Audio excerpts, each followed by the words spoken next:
cuties, welcome to Mimi Said What? I'm your host, Mimi Robinson, and this is TSC, my bougie bestie. And this is unfiltered girlfriend chatter with a dose of TV and entertainment and a side of pop culture.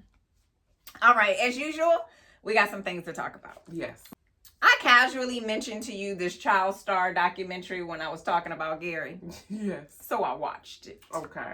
All right. So it's a documentary and it stars Demi Lovato. Okay. So she's chatting with the most well-known former child stars and they talking about the highs and lows of the Hollywood.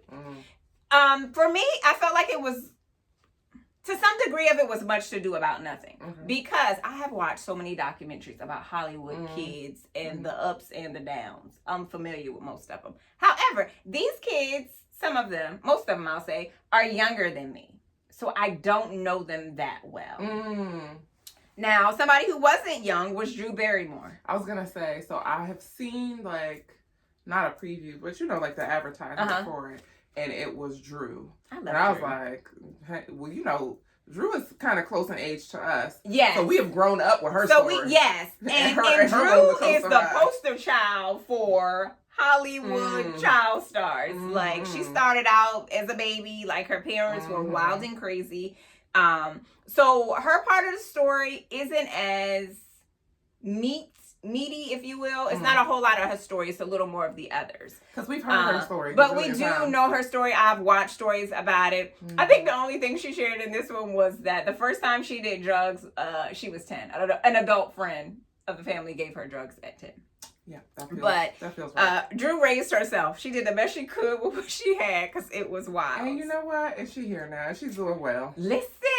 She's doing well. So Demi shared her story, which I didn't really know. Okay. I knew some things about her. Like she struggled with some eating disorder. Yes. Some body image. Some body dysmorphia. Stuff like that. And some of the headlines. Like, once we got social media, I've seen some headlines about her. And wasn't she in a relationship with Wilder Valderrama? Wilder Valderrama. It's a lot. I feel like that's what I said. Yeah. So I've definitely heard about some of her dating and stuff like that. And so she records this beautiful song that you also see in the making of the documentary that was really well done. She could blow. For all of her child trauma, her voice is so beautiful. I don't listen to her music, but only music that I know from Demi Lovato is, I think the song is called Confident. So that's the one song. Is it that song? Maybe. And then Camp Rock. Because my children used to love that movie so hard. It was a Disney movie called Camp Rock. Okay, so I never heard of. They talk about it because there's the Jonas Brothers. There's some other castmates from that in the documentary. I know all the songs that she sang in that movie. And I was like, I mean, obviously I know the Jonas Brothers, but because of music, I didn't know they were Disney kids. So there was also Kenan Thompson is the only other person probably about our age on there, and he told a story how he got scammed out of his Nickelodeon money. And so, his mama, so at that time, that was the most money he ever made.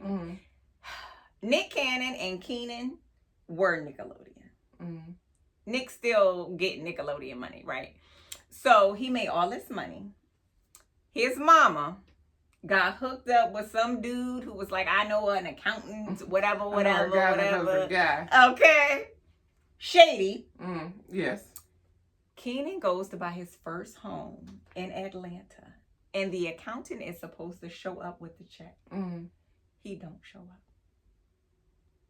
This man found out that he had no money in front of other people. Oh, no. He had done everything to go through the process of buying a home. Oh, no. His first home.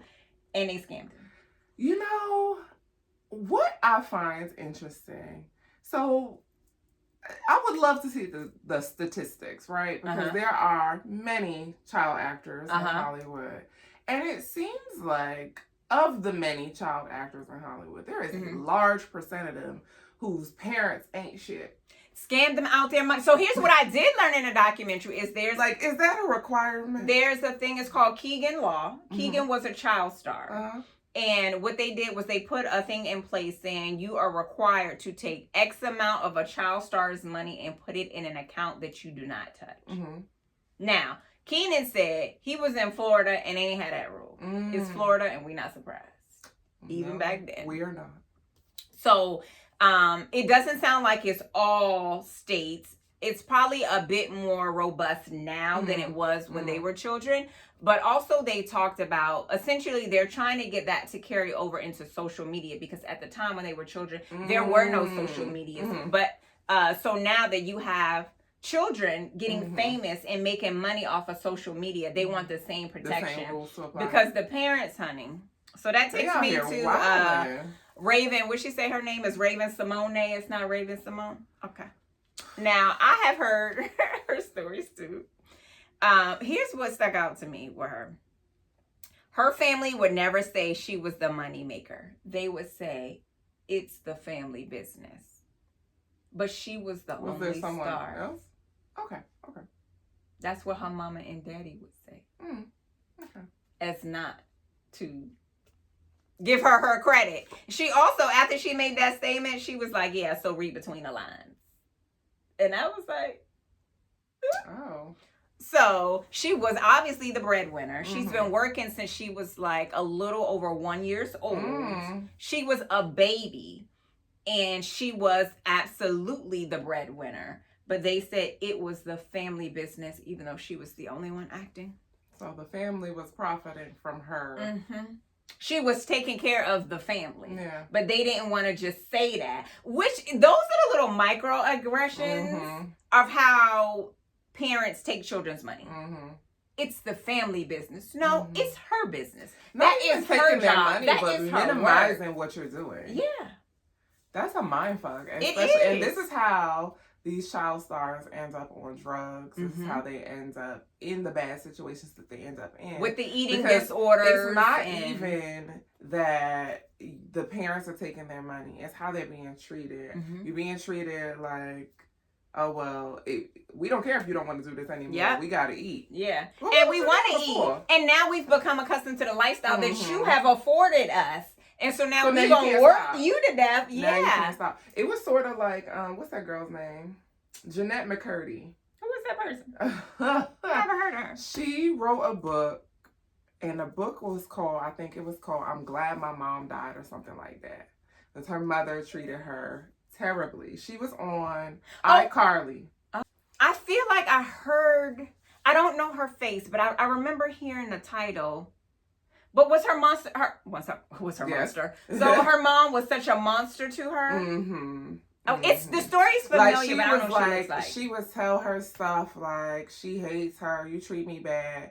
But then 10 minutes later be like, I need you to buy me a new refrigerator. Like, stuff like that. So toxic. So toxic. Yeah, stuff like that where she's like, she didn't want to continue to act, but they like, this our bread and butter. Right, you have to. Crazy. Money and fame, they make you do some things. Like, they really do. There's so many stories like this. One of the things they did talk about is how they compartmentalize their job. So Raven said her parents made it abundantly clear to her. She said at 3, she was very clear that this was just a job. But she said it taught her that she had to always be on. She had to always perform because this is her job. And essentially she was performing to the approval of her parents in this job. That's a lot. She also said because of that, the way she had to compartmentalize stuff, she only has vague memories of being on a Cosby Show. She was like, the older I get, she was little though. Yeah, she was like, the more they fade. And so Demi kind of talked about that too, because there was at one point her and Raven were speaking and she invited Raven on one of her shows. And at the time, Raven was like, oh, I had been on your show before. And she was like, I don't even remember that. Like, I've blocked so much out that I didn't even remember that. Also, while her and Raven were talking together, Raven, the two of them worked together, and she recalled how unpleasant Demi was to her. I said, when I first met you was a bitch. She said it in a really nice way, because Demi asked, she was like, oh, what was that like? You know, kind of like, was I nice to you? And she was like, it wasn't pleasant. And then she also spoke to, but Demi's also quite a bit younger than Raven. Yeah. But she had become such a star. She was bitchy. She was the talent, and you were the secondary. The old lady. Yeah, on her shows and stuff. So Christina Ricci was on there. And girl, she refers to her father as a failed cult leader. And I was like, I need to know more. Now, I have not had the time to go down this rabbit hole, but it soon come, honey. Because I was like, well, tell me more. How you failed at being a failed cult leader? That is the insult of the century, honey. I was like, do tell. I got to go to the Googler, honey, because I got questions, and my questions got questions. No. But I was like... Interesting. She also said that he was physically violent, and like there was no peace in their home. And I was like, Crazy. All right. So then there was Alyson Stoner, who I did not know was a Disney kid. You know who she is? Yes. She was on How I Met Your Mother. Sure. She was in the camp, whatever you was talking about. No, in Camp Rock. Yeah. Because on the show, they were talking about her and Demi were talking about how they had eating disorders. She was not on How I Met Your Mother. Oh, good, because I was like, I don't even know what that is. That was a different Alyson. Whatever the hell, I think. This is a redheaded white girl. Child, I don't know. So I knew her face because she was the little white girl dancing with Missy Elliott. Yes. I had no idea she was a Disney kid. I didn't know that. She was in Camp Rock. I remember. She did some weird little dance. I remember. Oh, okay. That makes so. She said she had been dancing since she was like 3 or 4 years old. I remember. Which makes sense now, but I didn't know. I just knew, Missy had this little girl. She was bomb, and everybody was all excited, but I didn't know her origin story. Okay. So she was talking about how, I guess there was a moment where she saw Demi go to the bathroom. She kind of went with her, and they kind of essentially was like, I got an eating disorder too. I recognize the behavior. They had just eaten. They went to purge, and I think she also said that her experience with Demi was less than pleasant. She's a bitch. She was a bitch. But she also was like, I didn't block some of that out of my mind too. The wildest one was Jojo Siwa, who I have always disliked. Nothing personal about her. I don't know this child. She was just so much. It was obnoxious to me. And when Nori was little and those bows were in Target, I was like, absolutely not. It was too much for me. Then when I found out later on how much older she was versus what she was selling, they continued this little girl image because that was good for money and the business. Well, she talked about how the industry did her dirty when she came out. Oh, when she came out as gay. Was she gay? I feel like she got a girlfriend. Okay. So she was. I don't know which one of the letters. Nickelodeon owned her, and when I say they owned her, she said they owned everything about her except for her social media. Oh. Everything. Wow. And I was like, you could do that? You could do that? Yeah. So. Well, that is why Prince changed his name. Oh, to the artist. The symbol, the artist formerly known as. His name was owned. That is crazy. Which is his birth name. Yeah. I can't be me. Sans the talent. Because you own it. What the shit? It's wild that you, as a business, you could even be owned in that kind of way. Insane. So she was owned, and she said because there was an exception to her social media, she would post 250 to 300 times a day. A day? Girl, who has the time? Who has the time? She would I guess that was a middle finger. Yeah, yes, because you can't control this. So it was, I don't know, I'm sure, I'm not following her, but I'm sure it was like behind the scenes. This is what I'm eating. This is what I'm doing. Hey guys, we're going to the mall. And she was always on the go. I'm actually 50. Okay. because she was always on the go and doing so much. She had the content. Yeah. Girl, they were pushing out merch and dolls and everything. So this is where it get nasty. So when she came out on social media, she said she was just video chatting with her girlfriend at the time. There was some music playing. She was dancing. And she told her girlfriend, I'm going to post this. And essentially, that was her coming out. And I forget what the song was, but the song kind of fit the bill. So the president of... For your pride. Yeah, okay? So the president of Nickelodeon made her call every single retailer they partnered with for her brand to tell them she was not going crazy. Because they didn't own her social media. They couldn't control whether she put that video out or not. That she was not going crazy? Mm-hmm. Well, what would make them think she was going crazy? Because she came out as being gay, and she didn't know that other Disney star or whatever, Nickelodeon, whoever she was, child, that they had never come out as being gay. Maybe they waited till they were adults. And so she was like... So they read gay as crazy? Mm-hmm. Oh, okay. Mm-hmm. Because they were like, so one of the things they said to her, and she said in the documentary was, they were like, what are we going to tell the kids? That you're gay. And you might be gay too. I assure you, a large number of them kids got two moms. Disney kids? Or two daddies. They understand. Mom and mom. They understand. So she said she did it. She called every single retailer. And of course, on the face value, they were like, okay, cool. And then she said, then that year, she wasn't invited to the Nickelodeon Kids' Choice Awards. She had always been invited. Mm-hmm. She always had an active role in the event. And she said they weren't invited. And people were like, oh, are you going? And she was like, no, I wasn't invited. Here's where shit get nasty. And this is what makes me hate Hollywood.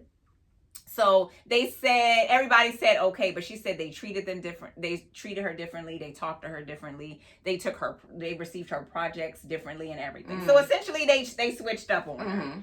So they put a statement out to people after this documentary aired. A representative from Nickelodeon shared, we are unaware of the incident JoJo is referencing, and she was certainly not blackballed by Nickelodeon. We have valued and supported JoJo throughout our incredibly successful partnership, which included a JoJo theme Pride collection at a major national retailer among our many collaborations together. We continue to cheer her on and wish her nothing but the best. Sound like Trump wrote that. The mere fact that you we ain't treat you differently. And to give you a pat on your head, we even let you put a little gay thing out for the people. We even gave you some rainbows, girl. Okay, a little glitter, a little razzle there. Grateful. That's exactly. I was like, did the PR this? Because this is not a PR approved statement. Why did you have to include the gay stuff? The Pride collection. Because they put up a rainbow. Okay, we did you a favor. June. They got rainbow shit during I said, do y'all know this? They the same companies that put up a little black box. Mm-hmm. Shut the fuck up. I said, do you know that one little sentence just proved everything JoJo said?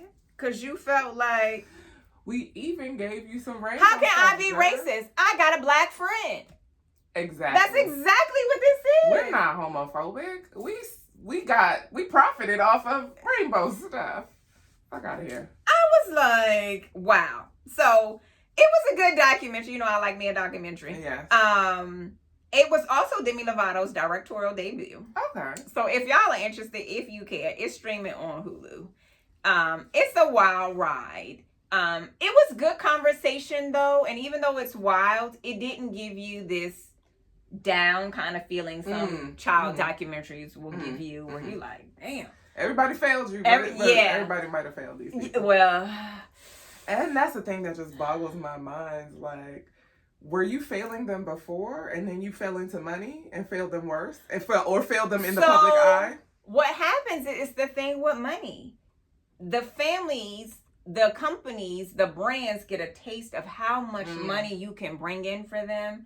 And then they no longer treat you as a human. They treat you as a walking dollar sign. And so I don't care if you're tired.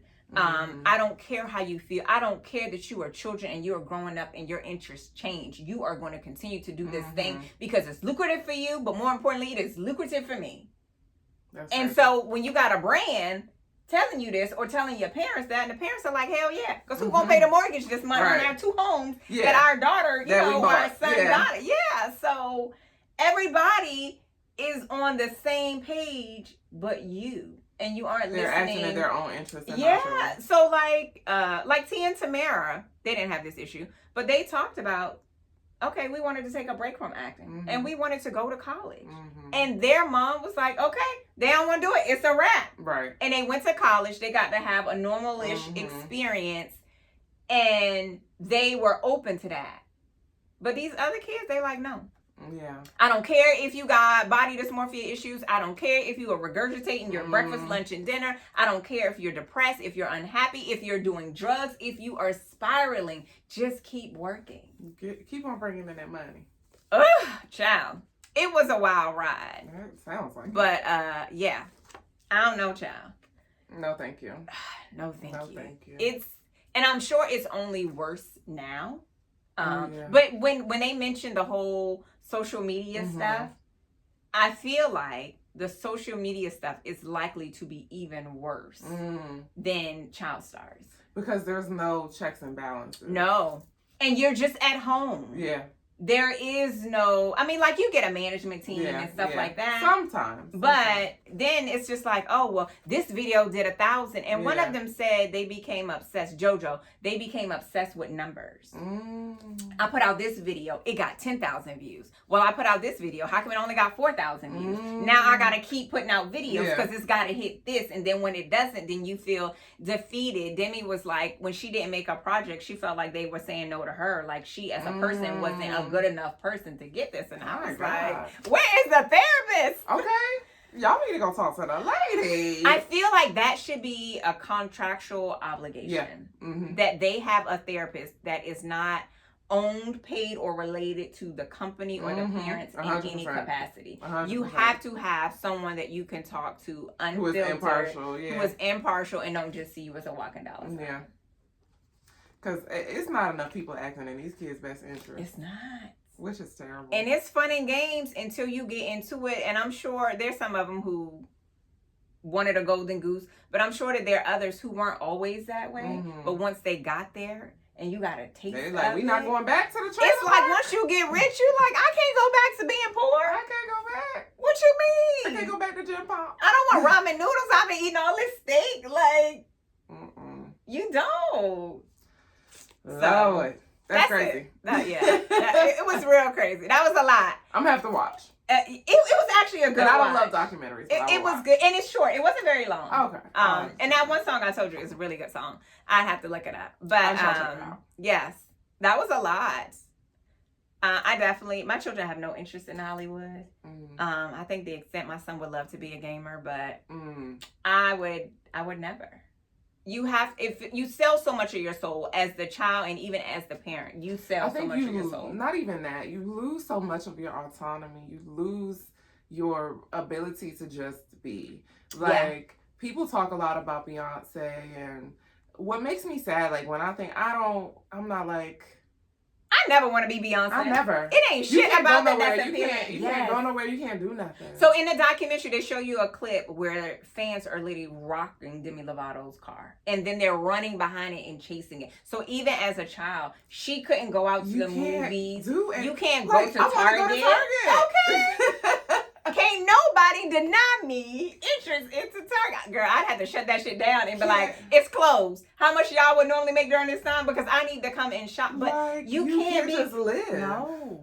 And you can't make a mistake. Nope. You can't. I mean, and we're living in times right now where you gotta be careful about what you say on social media because you could get canceled. Like, it's just too much. That's why I always say, like, I don't care who knows my name. I don't need to be famous. No. I need the bank to know my name. Okay. Give me the money. Give me the I am not interested in fame. I do not care. You don't need to know who I am.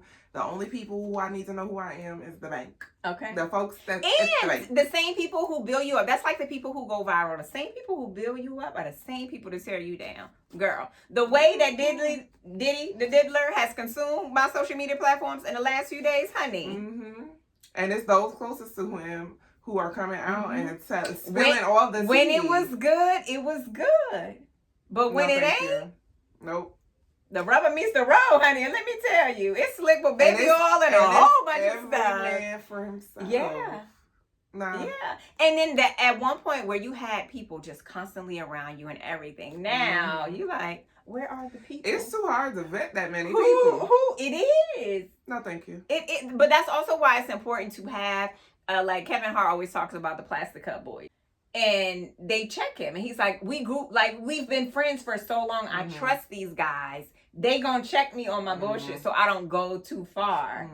Because, baby. And that's good for certain, like, child stars like Zendaya or Tia Tamara who have parents who are grounded and they will get in your ass. Like, and I their don't care children how much are money you still make. the priority. Same with Marseille Martin. Like, she always highly reveres her parents. And they'll tell you, they don't play about her. Chloe and Halle. Yes. Like, they keep their kids grounded because they should notice that all of these people are black. Malcolm Jamal Warner, Jaleel White, like, black. They black. There is an obvious and appearance difference now. Some of them got some stories. They don't all come out unscathed, but large in part, there seem to be small bumps in their roads and not a total derailment like you see with the vast majority of them. So I'm sure after this titillating conversation, you would never allow your child to be a Hollywood star, a social media star, or whatever.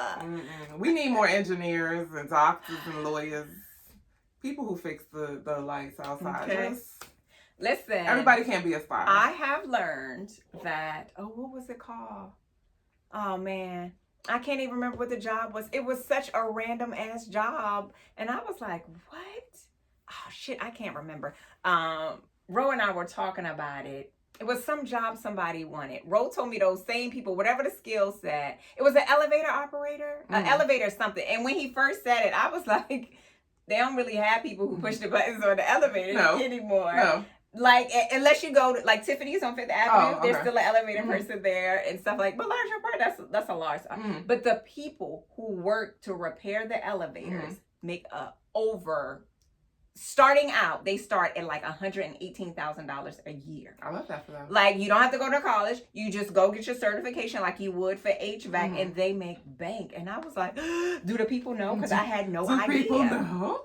Now, we done birthed the engineer. He's in school for engineering. Child, unless he take a turn. And he's like, I'm no longer interested, but this is junior year. He's going to have to stay the course. But we definitely, you need more accountants. You need...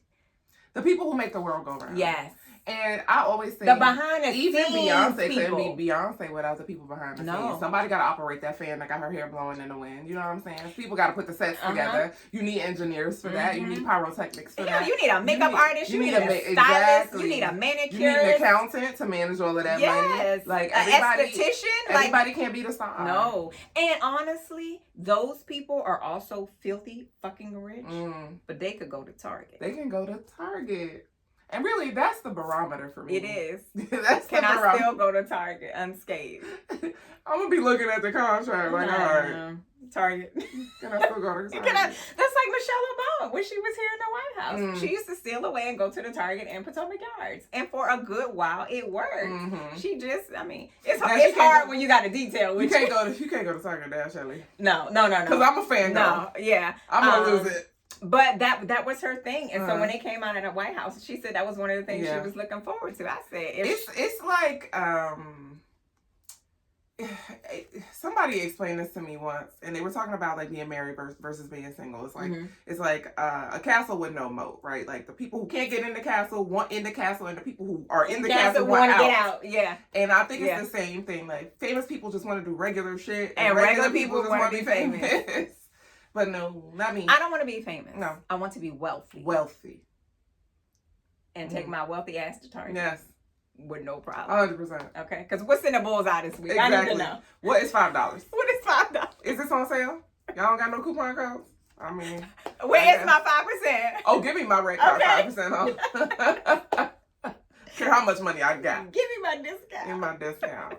Oh God. So that's it. That's all. This episode is sponsored by Oshi Bougie. Grab your merch at oshibougie.com. Follow on social at shop Oshi Bougie. Thanks for tuning in to another episode of Mimi Said What. Like, subscribe, turn on your notifications, do all of that. And follow us on Instagram at Me Said What. You can follow me at Mimi Cute Lips everywhere on social. And you can follow my bougie bestie at The Style Medic everywhere on social.